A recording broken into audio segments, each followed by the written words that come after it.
ఆయనను మనం పరిశీలనగా తెలుసుకొనుటను బట్టియే ఆయన ఆనందిస్తున్నాడు అని రాయబడింది. ఈరోజు సంఘాన్ని మీరు మందిరానికి దేని కొరకు వస్తున్నారండి అని అడిగితే ఎక్కువ శాతం చెప్పే మాట ఏమిటో తెలుసా?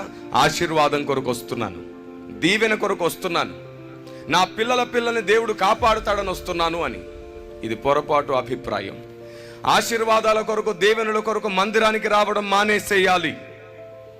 ఏమి తెలియనప్పుడు రక్షణలోనికి వచ్చిన కొత్తలో, ఆత్మీయ పసితనంలో మనం ఆశీర్వాదాల కోసమే వస్తాం, దీవెన కోసమే వస్తాం, విడుదల కోసమే వస్తాం, స్వస్థత కోసమే వస్తాం, దీవెనల కోసమే వస్తుంటాం. కానీ రక్షింపబడి 3-4 సంవత్సరాలు గడిచిన తర్వాత కూడా మనం అదే మాట చెప్తూ ఉంటాం. దశాబ్దము గడిచిన అదే మాట చెప్తాం. 25 సంవత్సరాల విశ్వాసంలో ఉన్నా సరే అదే మాట చెబుతాం. మందిరానికి దేని కొరకు వెళ్తున్నారంటే మరలా ఆశీర్వాదాలు, దీవెనల కోసమే వెళ్తున్నాము అని. వీటిని గూర్చిన అవగాహన కలిగి ఉండడం సంఘానికి అత్యవసరమని పరిశుద్ధాత్మ దేవుడు భావించాడు. అందుకే అనేక చోట్ల నేను వీటి గురించి స్పష్టతనిస్తున్నాను.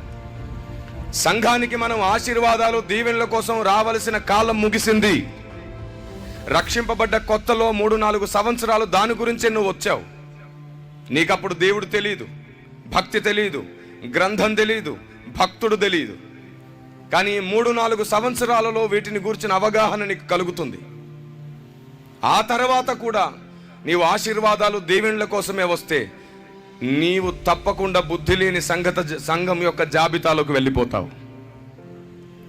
రక్షింపబడి 10 సంవత్సరాలైంది, 20 సంవత్సరాలైంది, 30 సంవత్సరాలైంది, కానీ మందిరానికి ఇప్పటికీ ఆశీర్వాదాల కోసమే వస్తున్నాం.